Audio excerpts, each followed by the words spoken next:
Chegamos ao episódio 6 de X-Men 97. Depois do grande turbilhão de emoções com a morte do Gambit, temos um episódio que aborda dois personagens em locais separados do universo, mas que estão em situações muito parecidas, o Xavier e a Tempestade. E no vídeo de hoje a gente vai analisar por completo o episódio 6. Vamos ver as referências também que teve nas HQs e teorizar sobre o que pode acontecer agora no final da temporada. Porque, infelizmente, X-Men 97 está chegando ao final da primeira temporada. E esse episódio deu uma certa acalmada nos ânimos depois do final extraordinário que foi o episódio 5. Mas isso não quer dizer que esse episódio 6 foi ruim. Muito pelo contrário, ele acabou sendo muito bom também. Não foi no nível do episódio 5, obviamente, mas foi um episódio que teve coisas muito boas. Teve pelo menos umas 3 cenas espetaculares.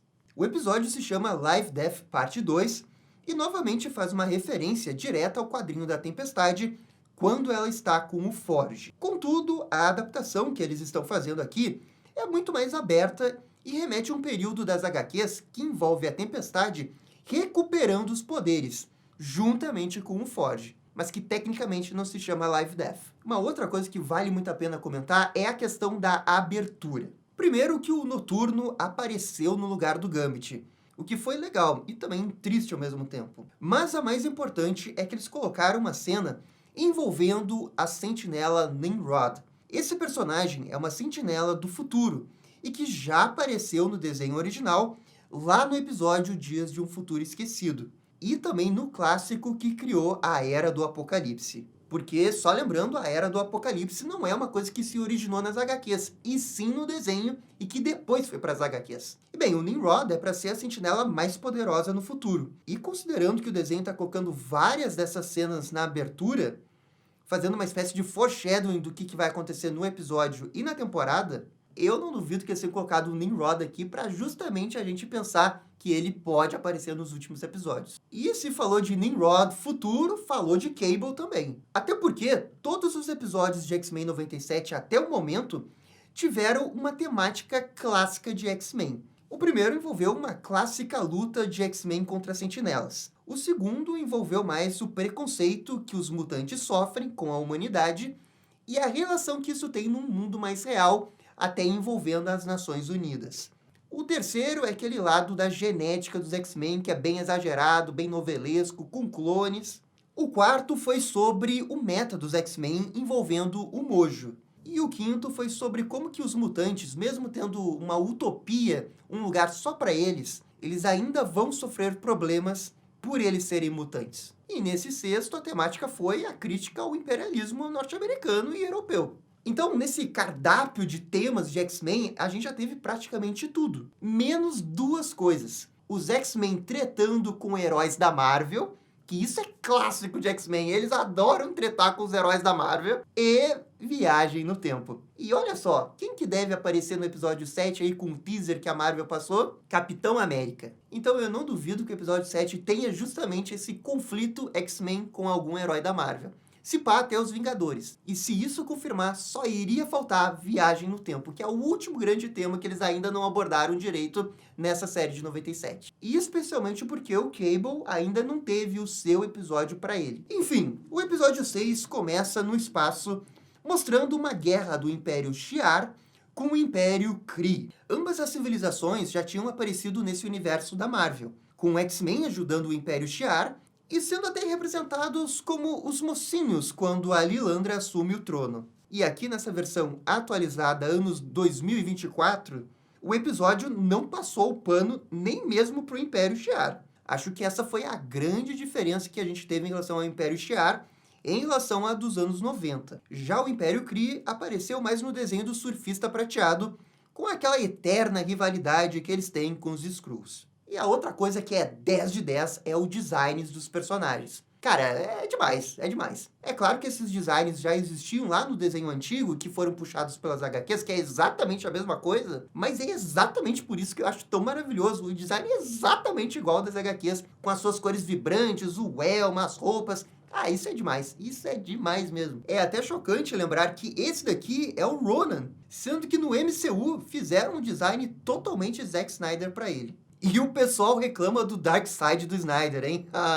Bem, os Krees não têm chance contra o Império Shi'ar, e os grandes guerreiros Shi'ar, como Gladiador e Rapina, rapidamente acabam com essa batalha. Essa é uma guerra que já se estende há algum tempo e criou uma certa antipatia pela Imperatriz Lilandra, e especialmente os seguidores da Rapina, que está sempre conspirando para ter o trono da sua irmã. Alguns personagens importantes aparecem aqui, como Vulcan, que é o irmão mais novo do Ciclope.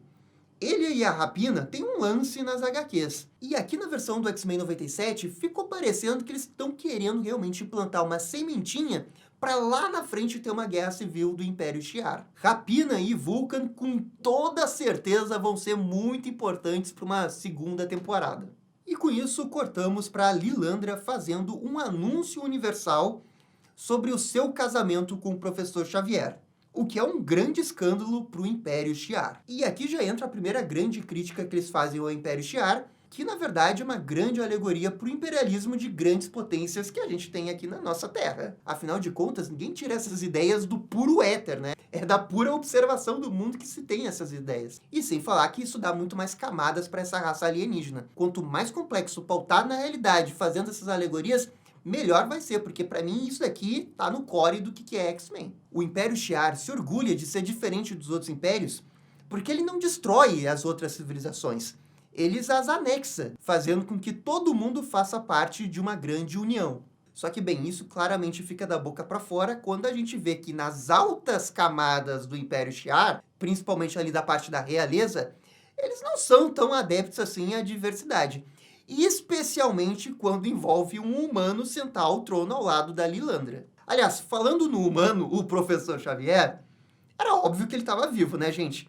Isso acontece também nas HQs dos anos 80, quando eles mantêm o Xavier afastado por alguns anos, justificando que ele ficou lá pela Lilandra, e não só pela sua doença. E a armadura que permite ele caminhar também é algo que tem nas HQs feita pelo Império Shi'ar, só que o visual é um pouquinho diferente. Talvez o visual esteja lembrando um pouco mais a armadura que o Imperador Vulcan usou quando assumiu o trono.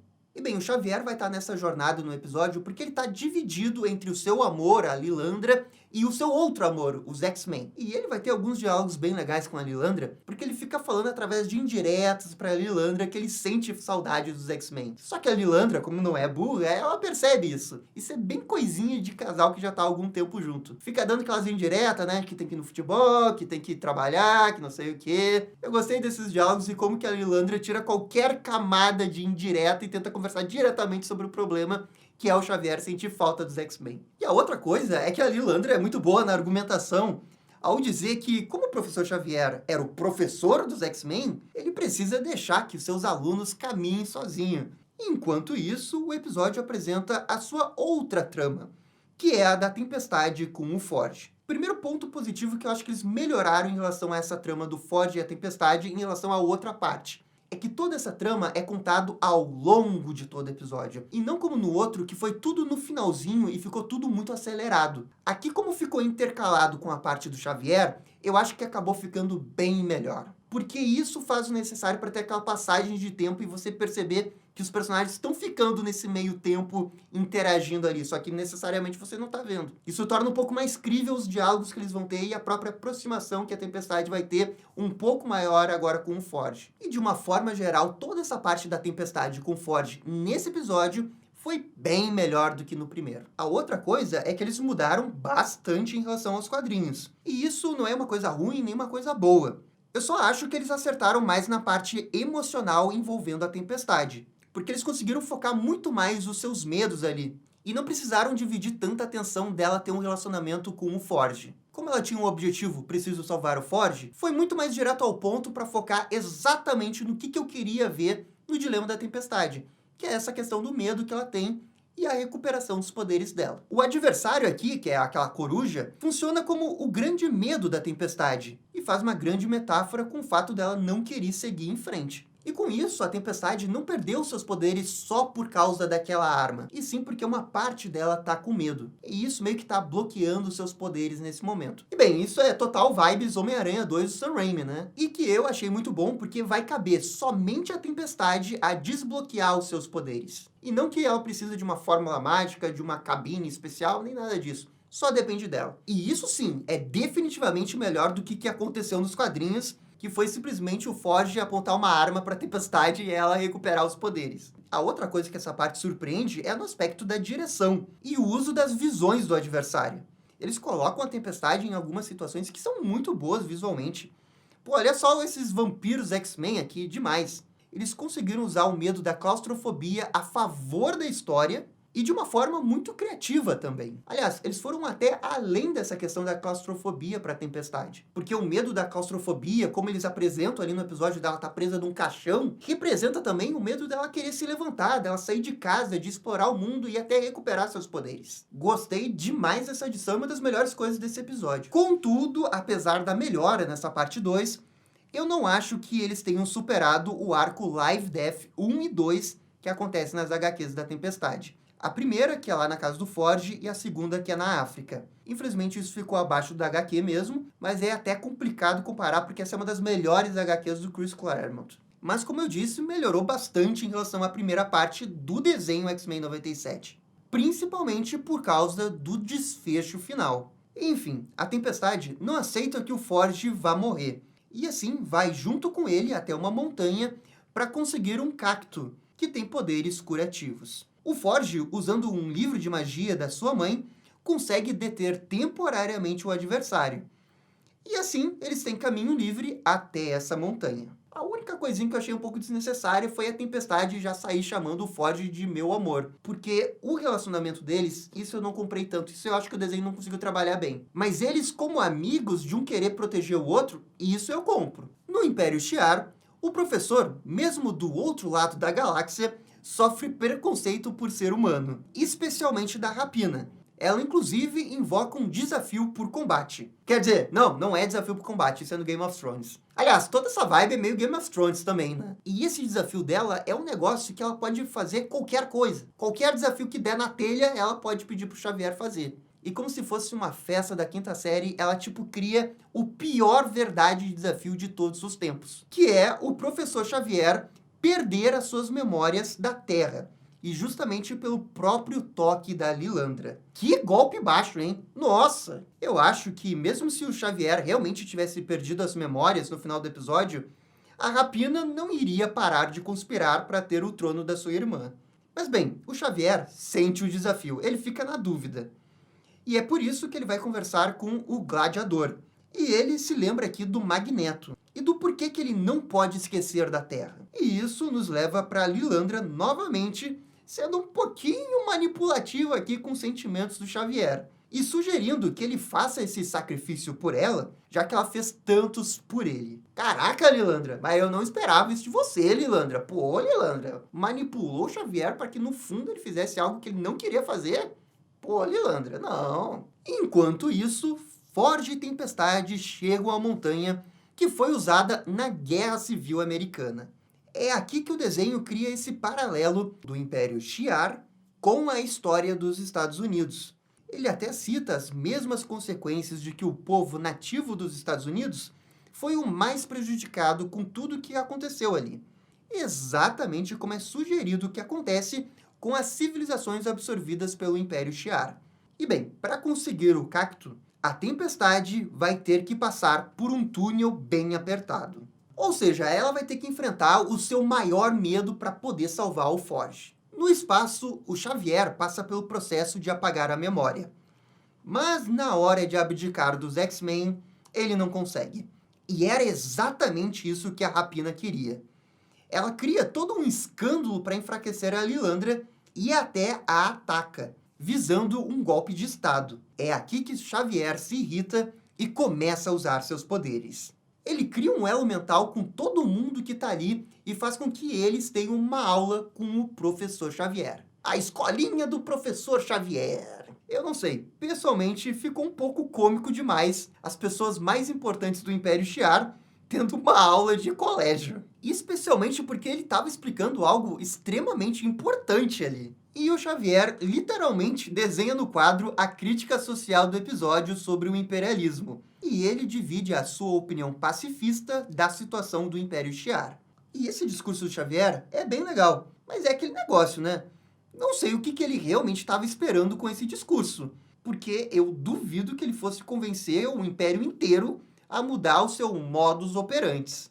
O lado bom disso é que ele não chega de verdade a convencer ninguém. Tá tendo a aula ali e no final ela é interrompida. Quer dizer, eu acho que ele convenceu um pouco a Lilandra. Essa sim, eu acho que entendeu bem o que o professor Xavier quis dizer e vai tentar fazer isso no seu império como imperatriz. E é até por isso que eu acho que essa história deve continuar numa segunda temporada e que deve ter uma guerra civil do Império Shi'ar. Porque eu duvido que a Lilandra consiga simplesmente implementar essas ideias do professor Xavier sem dar toda uma crise estrutural lá dentro. A visão do Xavier é interrompida pelo elo mental que ele tem com os seus X-Men. Ele sente que o Gambit morreu nessa cena espetacular. Inclusive, é bem legal saber que o professor Xavier sabia o que estava acontecendo na Terra. Ele nunca deixou de observar os seus X-Men. E o resultado dessa visão é que o Xavier fica desesperado e ordena que ele volte imediatamente para a Terra. Essa cena aqui foi muito boa também. E principalmente porque o desenho ele não ficou sentado no óbvio, porque ele poderia fazer com que a Lilandra simplesmente leve o Xavier para a casa dele, sem sofrer uma grande consequência de seus atos. Mas o desenho quer ser complexo. E a Lilandra mesmo que fala, se você for embora, tudo que a minha irmã falou de você vai se comprovar. Ou seja, ele tem que escolher as consequências de ir embora e as pessoas verem ele como um cara que só estava querendo se aproveitar daquela situação, ou ele volta e ajuda os seus X-Men. O Xavier fica nesse dilema. E é meio que o dilema inteiro do episódio, né? Mas no final, na hora H, ele escolhe voltar para a Terra e ajudar os seus X-Men, concluindo a jornada do professor Xavier, que estava dividido entre os seus dois grandes amores. Ele escolheu a família dos X-Men. Voltando para a Tempestade, vamos ter essa cena que eu achei maravilhosa. Novamente, o adversário aparece e usa os seus medos para ela não se levantar. Mas a Tempestade agora vê que ela estava com medo e supera isso. Com um diálogo badass total, ela chama pelos raios e reconquista seus poderes por méritos próprios.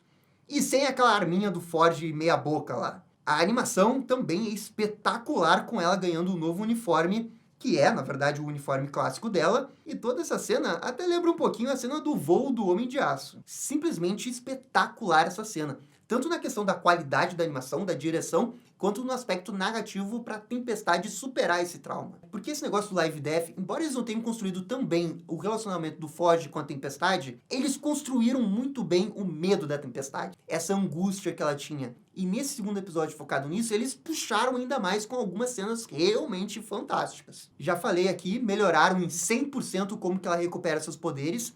Pra mim, não tinha nem como fazer melhor. Ficou perfeito, essa parte é 10 de 10. E depois que ela recupera os seus poderes, vemos que ela conseguiu o Cactus e ajuda o Forge. Eles pensam em viajar, curtir a vida, mas é aqui que a Tempestade descobre a notícia que Genosha sofreu um ataque terrorista. E fica chocada.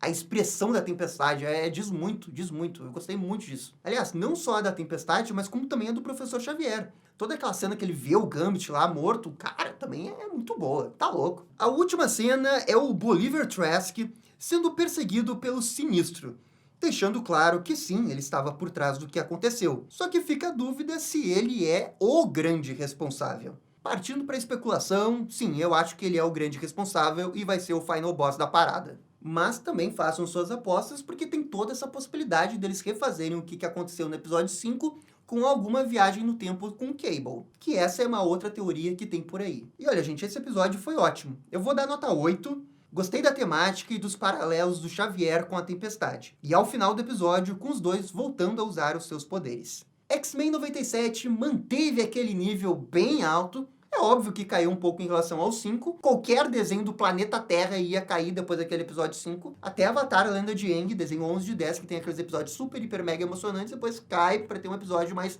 tranquilo, para baixar o nível ali e depois ele continuar sua narrativa. Então isso é normal, não é nenhuma crítica. Para mim faz parte. E ainda assim foi um episódio que eu achei muito bom. E agora, meus amigos, faltam 4 episódios. Tá chegando ao fim, infelizmente tá chegando ao fim X-Men 97. Essa primeira temporada, né? O episódio da semana que vem, pelo que deu pra ver, vai envolver o Capitão América. Então, talvez ele aborde justamente aquilo que eu falei, de um conflito dos X-Men com os heróis da Marvel. E os últimos 3 episódios fazem parte de uma única história. E eu não duvido que tenha alguma coisa envolvendo viagem no tempo. E, gente, essa foi a análise do X-Men 97 dessa semana. Espero que eu tenha feito uma boa análise, que vocês tenham gostado. Por favor, comentem o que vocês estão achando do desenho até agora.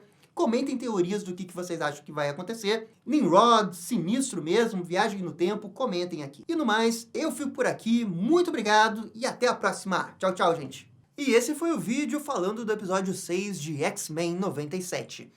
E aí, gostaram? Não gostaram? Deixem suas opiniões nos comentários. E se curtiram o vídeo, deixe aquele joinha e inscreva-se no canal para ficar sabendo absolutamente tudo sobre Batman. Obrigado, gente, e até a próxima. Tchau, tchau.